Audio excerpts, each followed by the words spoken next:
ఇప్పటికే మాకు కావాలంటే మాకు కావాలి అంటూ ప్రభాస్ వెంట పడుతున్నారు మన స్టార్ డైరెక్టర్స్. ఇప్పుడు వాళ్ళ లిస్ట్లోకే వచ్చి చేరాడట లెక్కల మాస్టర్ సుక్కు. మరి ఇప్పటికే ఏ సినిమాకు ఎప్పుడు డేట్స్ ఇవ్వాలో తెలియక జుట్టు పీక్కుంటున్న డార్లింగ్ సుక్కుకి గ్రీన్ సిగ్నల్ ఇస్తాడా? ఇంత బిజీ లైనప్లో మరో భారీ సినిమాని పట్టాలెక్కిస్తాడా? ఇప్పటికే యమా బిజీగా ఉన్నాడు ప్రభాస్. కాసింత గ్యాప్ లేకుండా ఒకవైపు రాజాసాబ్, మరోవైపు ఫౌజీ, ఇంకోవైపు స్పిరిట్, ఇలా వరుస సినిమాలతో ఊపిరి తీసుకున్నంత బిజీగా ఉన్న డార్లింగ్ ఎప్పుడెప్పుడు దొరుకుతాడా అని వెయిట్ చేస్తున్నాడు ప్రశాంత్ వర్మ.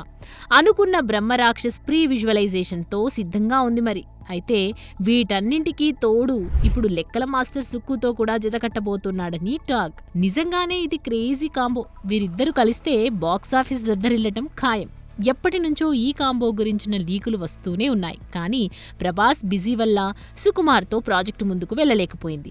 ఈసారి మాత్రం వీరిద్దరి కాంబోలో సినిమా రావటం ఖాయం అని సుక్కు హాలీవుడ్ తరహాలో ఓ ఫుల్ లెంగ్త్ యాక్షన్ సినిమాగా ప్లాన్ చేస్తున్నాడని ప్రముఖ నిర్మాత దిల్ రాజు ముందడుగు వేసి వీరిద్దరి కాంబోని సెట్ చేసే పనిలో పడ్డాడని తెలుస్తోంది. ప్రస్తుతం సుక్కు చరణ్ కోసం స్క్రిప్టు వండి వార్చే పనిలో ఉన్నాడు. ఈ సినిమా అయ్యాక పుష్ప 3 ఉండాలి. కానీ దాని పక్కన పెట్టి ఇలా డార్లింగ్తో జత కట్టడం కాస్త ఆశ్చర్యమే.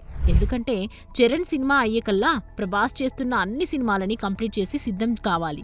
కానీ లైన్లో ఉన్న కల్కి 2, బ్రహ్మరాక్షస్ సినిమాలు ఎప్పుడు పూర్తవుతాయో తెలీదు. మరోవైపు సెలార్ 2 ఉంటుందని చెప్పేశాడు నీల్. మరి ఇంత బిజీ లైనప్లో గ్యాప్ ఎక్కడ దొరుకుతుందని క్యూరియస్ గా వెయిట్ చేస్తున్నారు డార్లింగ్ ఫ్యాన్స్. ఇకపోతే ప్రభాస్, హనుల, ఫౌజీ షూటింగ్ 25 రోజుల పాటు టాకీ, అలాగే కొన్ని యాక్షన్ సీక్వెన్స్ మాత్రమే తెరకెక్కించాల్సి ఉందట. దీన్ని బట్టి ఈ సినిమాని హను వచ్చే ఏడాది అంటే 2026 ఆగస్టులో వదిలేట్టే కనిపిస్తున్నాడు.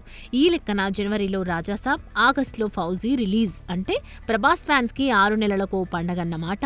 చూడాలి వరుస సినిమాలతో గజిబిజి మేళం గందరగోళం అన్నట్లుగా ఉన్న డార్లింగ్ లైనప్ ఎప్పుడు స్ట్రీమ్ లైన్ అవుద్దో. For more videos like this, subscribe Big TV channel.